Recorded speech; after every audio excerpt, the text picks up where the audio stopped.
Dota 2 for thousands of hours, but you've always wanted something more. A reason to fight, a deeper meaning to your battles. But to know the hidden history of Dota 2, you must go on an adventure of a lifetime. An adventure into the lore!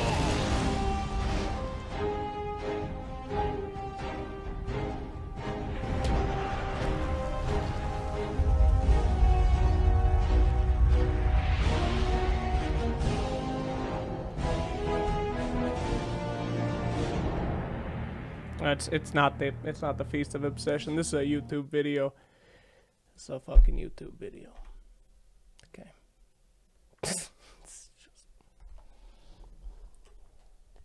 Good evening. Good evening, ladies and germs, lore lovers. This is it's currently 1 a.m. I was dead asleep in my bed, and something woke me from my slumber. Something woke me from my long day. There's something happening to the lore. I grabbed my phone and I looked upon the Twitters and I found an earth-shattering tweet. A tweet that may, in fact, change the very nature of Dota 2 lore as we know it. I'm very tired. I'm still waking up. But, let us begin. Let us begin the lore. Okay, first I'm gonna chroma key my shit. Maybe I won't even chroma key it. Fuck it. Ladies and gentlemen, welcome. Welcome. I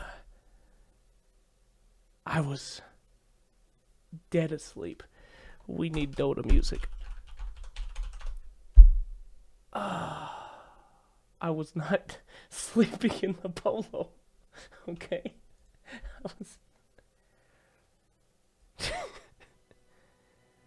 Ladies and gentlemen, something has happened.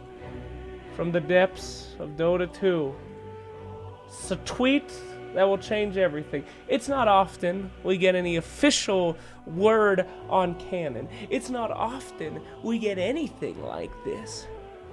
Something's changed. Something miraculous has happened. Ladies and gentlemen, I present to you the tweet. I'm just gonna go ahead and make a Microsoft Paint copy of this tweet, because who knows?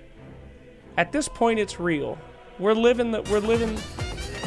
It's not the time for this. It's not the time for this. Don't subscribe. It's not time for this.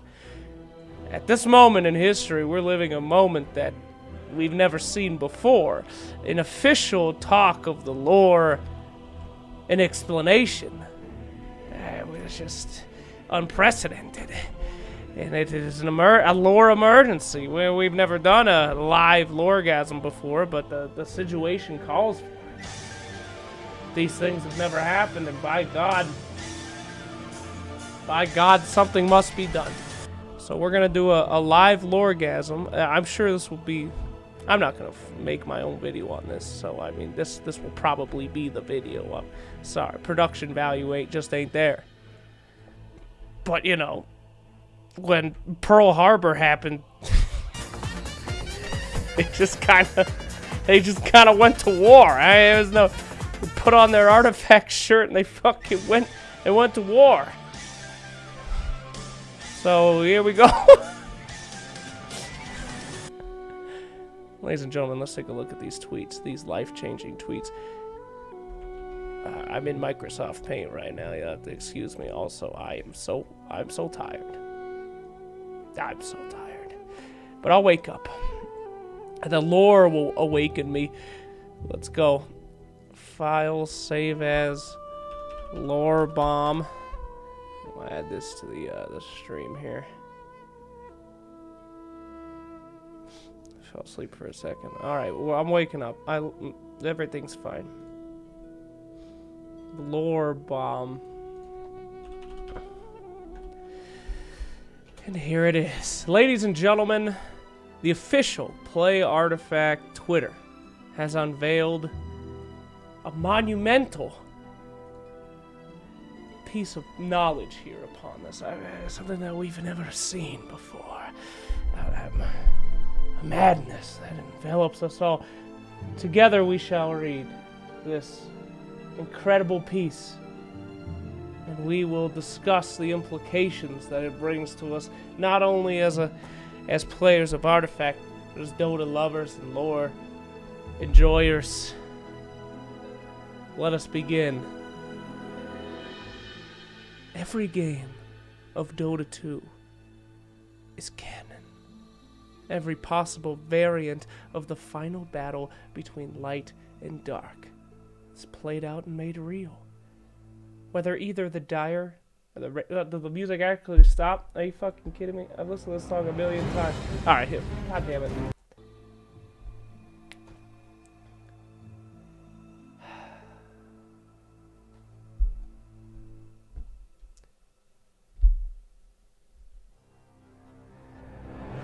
Every game of Dota 2 is canon. Every possible variant of the final battle between light and dark is played out and made real. Whether the Radiant or the Dire lose, they just rewind the tape. An epic do-over. Change a variable and try again. Dota 2 is the knot at the end of time. Yes, the TI3 final was canon. When you fed Anti-Mage at the tower at 2 minutes, that happened. Don't try to count out the number of times that Alchemist bought Dagon 5. It's madness. But you made that madness. And the Ancients are looking for a way out. Ladies and gentlemen, this changes everything. This explains what the game is, what we do in our actions. Because we've had theories before about the scope of Dota. Is it a couple people talking in a pub about what could have happened between heroes lost in time? Is it actually the events that transpired long ago or in the future? Is it simply the musings of a mad wizard? We have never known until this moment. It has happened. It is happening, it will happen, and it happens again. Ladies and gentlemen, infinite universes. Infinite Dota. No, it's not a new game called Dota 2 Infinite. It's actually just Dota lore. So let's get behind it. So let's take a moment to think about this and the implications of it. Is it so far-fetched to think... Take it easy. Dota 2 music, please. Can we get some chill Dota 2 music? You know, I met the guy who made Dota 2 music, and he doesn't believe me that I know all the songs by heart because I've done so much Dota 2 content. Let me tell you, I do. In fact, this one is called Smoke of Deceit. It's one of my favorite musical pieces. Smoke of Deceit 1, ladies and gentlemen. Known from the top of my head, of course. Now, assuming that this isn't just a extremely high intern that managed to find some dope-ass kush and is just smoking the highest point of the marijuana at 1 a.m., we simply must assume that this is reality. But have we seen anything like this before? Well, in fact, we have. The possibility of multiple universes is not a strange thing in Dota. In fact, many of our heroes come from different worlds that they weave, different times that they have lapsed before. Of course, you guys know what I'm probably talking about. We're going to get into Weaver. Now, Weaver is, an example that something like this could possibly happen. Let's go ahead and take a look at Weaver's lore right now.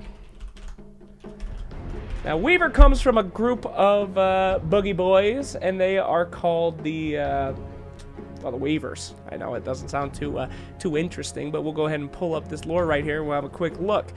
Now, when we're talking about the, here we go. So, excuse me. And here we are. Let's read this out loud real quick. The fabric of creation needs a constant care, lest it grow tattered, for when it unravels, the whole world comes undone. It is the work of the weavers to keep the fabric tight, to repair the worn spots of the mesh of reality. They also defend from the things that gnaw and lay eggs in their frayed regions, whose young can quickly devour an entire universe if the weavers lose their attention. Skizor was a master weaver charged with the keeping of one small patch of creation tightly woven and unfaded, but the job was not enough to satisfy. It nagged him that the original work of creation all lay in the past. The loom had done its work and traveled on. He wanted to create rather than merely maintain, to weave worlds of his own devising. He began making small changes to his domain, but the thrill of creation proved addictive, and his strokes became bolder, pulling against the pattern the loom had woven. The Guardians came with their scissors, and Weaver's world was spared off, snipped from the cosmic tapestry, which they rewove without a minute. Skidor found himself alone, apart from his kind, a state that would be a torment for any other weaver. But Skidor rejoiced, for he was now free. Free to create for himself, to begin anew. The raw materials he needed to weave a new reality were all around him, and all he had to do was tear apart this old world at the seams. So as we've seen before, the ability to shape and change reality, people have done it before in the Dota 2 universe. The Weavers have that ability. Whoever these Guardians are, although they seem much more powerful than the guys that literally make reality and creation, also have the power to manipulate this. And so we must ask ourselves, is this a limited ability of the Weavers, or, like many other things in Dota, is it simply a magic that can be learned? The magic of reality bending. As we know from Dota 2, magic is it's all about memory. It's all about learning. And who is a better learner than some of the first people in the entire observable created reality, the Ancients? Two of the most cosmic beings out there. So is it such a wonder to think that perhaps these Ancients know this power of reality bending, of time lapsing back a moment, much like Weaver has. If Weaver knows it, surely the Ancients must know it. So, is it that weird that reality can be an epic do-over? No. Anyone that's ever played Weaver before has seen it before. In fact, it's one of the skills of the game. So let's go and see if we can find any more clues as to Weaver. We're going to go ahead and read Time-Lapse's description here. If Skidor does not deem the current reality of the world to fit in his desires, he simply crawls back in time to right what was wronged. Now, we have seen a lot of different kind of chronomancies in the Dota 2 universe. Of course, Faceless Void and where he's from. Weaver's ability to change time as well and kind of relapse things that have happened. So it's not that all strange that something like this could have occurred. Especially since the Ancients, who were supposed to be some of the most oldest and most powerful entities in all of creation, were there. And that's how magic works in the Dota 2 world. It's all about experience. It's all about growth. So, what does this mean? This means that every single game that we play in Dota is the end of time, if you will. The Ancients refuse to let time continue because one of them would be destroyed. Let's not forget about Warden. Now, why would the Ancients not want their war to end? Of course, once the war is over, one of them becomes victorious, right? Well, maybe not. You see, the Ancients have an enemy that we know much about. His name is the Warden. Let's go ahead and read his lore.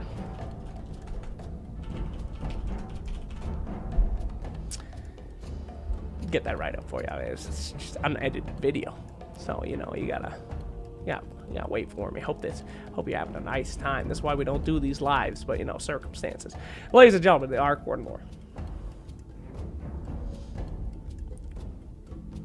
Before the beginning of it all, there existed a presence, a primordial mind, infinite, awesome, and set to inscrutable purpose.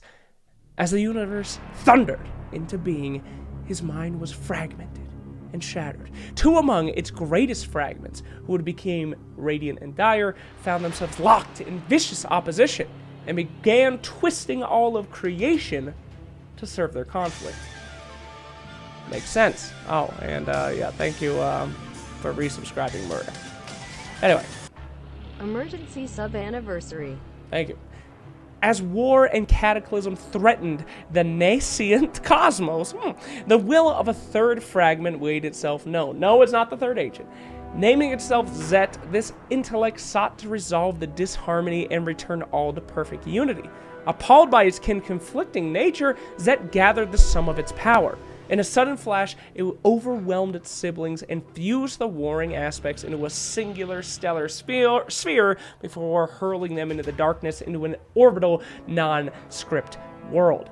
Harmony was restored, though only the barest fraction of Zet's strength remained. Setting its gaze on the prison, Zet chose to use its weakened power to serve as a watchful guardian Jesus until time's end. For uncounted aeons, its vigil stood.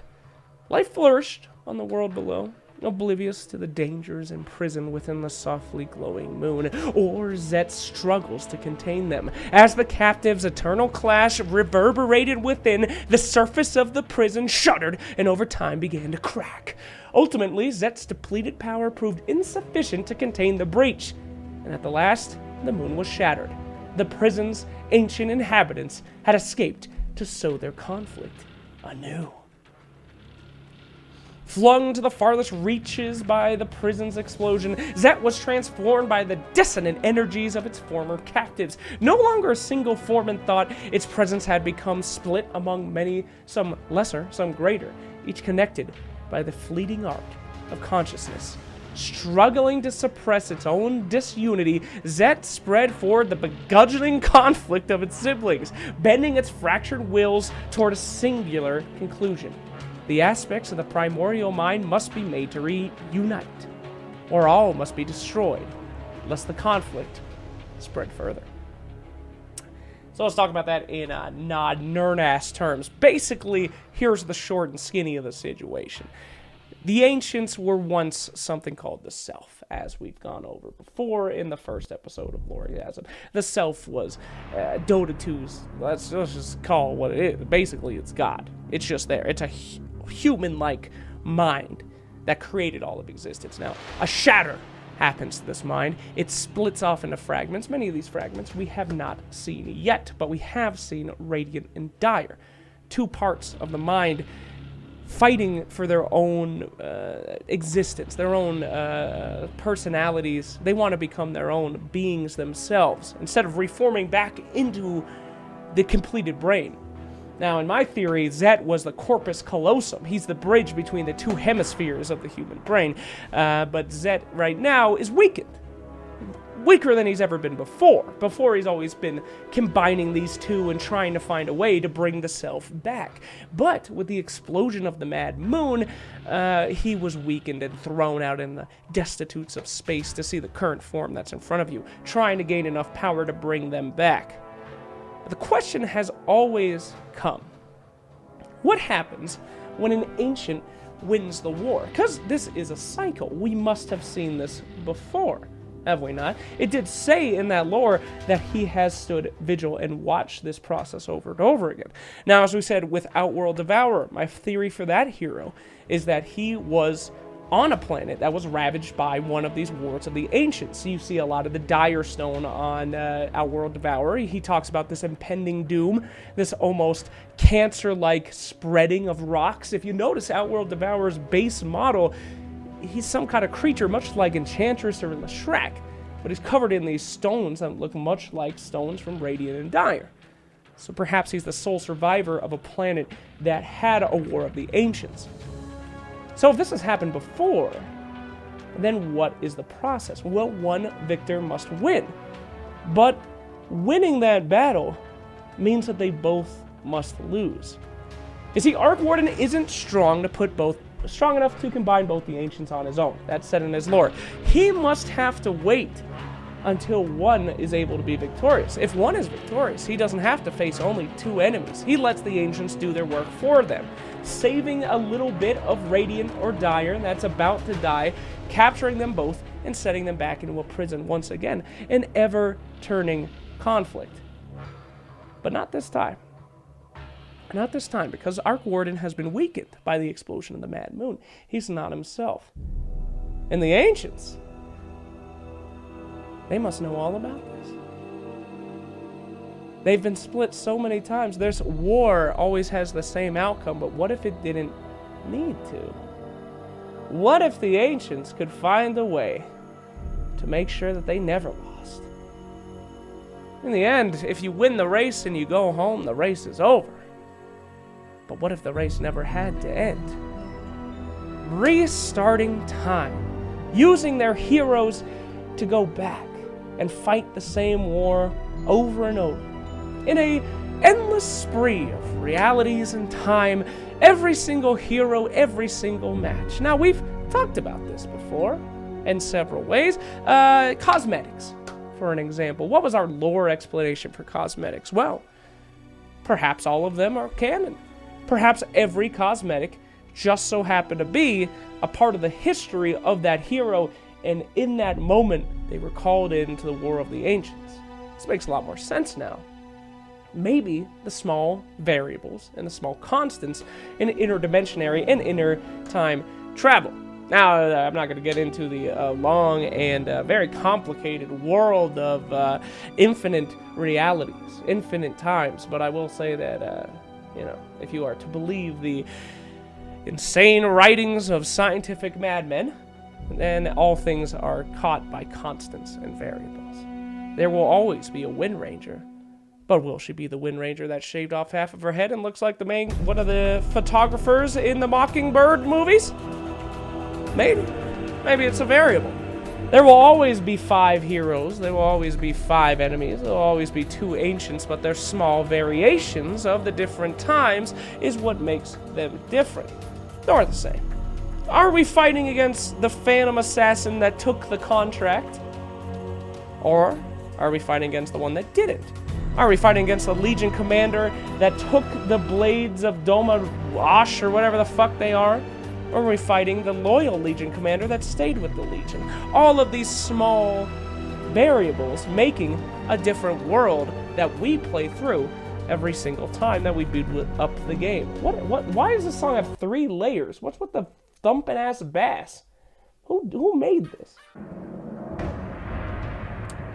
So suffice it to say, all of these different things now are true. Your different cosmetics makes perfect sense because in some universes, when the time was reverted back, your Tidehunter actually did go and grab Kunkka's boat. Other times he didn't. Small, tiny inconsistencies that happen with time travel. But the end result is always the same. You see, the ancients make their war continuous, an endless loop. For as soon as one of them wins, they are re-imprisoned again. So here we are now. Madness. It is madness upon us all. It's madness upon the world, because certainly something must survive through this time dilation. There has to be a constant. Of course, the ancients know what has been happening. They've probably seen every single battle. What else has seen all these battles? There must be something above the ancients. There must be something else. Who are the guardians who see the different time and changes that the weavers make? Creatures like this must exist, so perhaps this is being a drain on the universe in some way. So, the fuck is this music? This isn't the international theme. What are you doing to me, Dota 2 soundtrack? Come on, we were having a battle. And where the hell is World Map, guys? World Map is the fucking dopest music, guys. Listen to World Map. You might recognize it. That's right. Loregasm's theme is World Map. It was only available during the training period of a special patch. And you won't know why it's Loregasm's theme, because in that patch, we had the Chronicus, the lore Bible. And they took it out. They took it out. They took the song out. They took the patch out. They took the training out. But World Map still exists in some of our hearts. And it's always been my favorite, and I never let her go. Because while they might have deleted the training, while they might have deleted the Archronicus, well, my friends, they could never take from us the lore. So anyway, let's continue. So, yeah. Every game that you play in Dota 2 is officially a real game. A part of this ever-arching path of the ancients. 2 opponents that refuse to give up. 2 opponents that would rather keep fighting an endless war than have to start the cycle again for even a moment. But not anymore.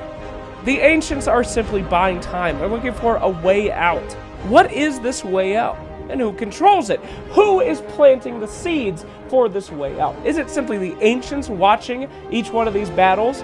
Or is there someone, a hidden master, behind the scenes, delicately observing the different ways that things could play? We don't know. But what we do know is that we finally have an answer. That every time that we log into Dota 2, we ourselves have become the lore. And each time, it might be the final match. Or it could be 1 in a million. For us, we don't know. But at least now we know a role that we play. We are just cogs in this small machine. But at least now, that machine has a map. And with a map comes a key. And with this mighty key, we have learned more about the lore than we ever have in the Dota 2 world before. We're all part of it now, baby. You best start believing in Dota lore, because you're playing in it. Ladies and gentlemen, watching this at home, you are the lore! And that's when I thought the song ended, but apparently it has one more crescendo. You are the lore! So there you go. I think that's it. That's the end of the emergency Loregasm. I don't really have too much else to say. We've seen this power before. It would make sense that the ancients would have it, and it raises many questions. Why are they looking for a way out? We must know that because they still want to fight, but what is that way out? Why do they keep replaying this scenario over? What are they looking for? Well, soon we might just find out. But if you don't mind for me, I'm going to go back to sleep. It is now 2 a.m., I don't know why the hell they're doing this to me at 2 a.m. But there you go. Your short and sweet Loregasm mini about these cryptic tweets and where the end might be coming for Dota 2. Thanks a lot for watching, everybody. And we'll see you bye. Patreon as well. Thank you, Patreon people.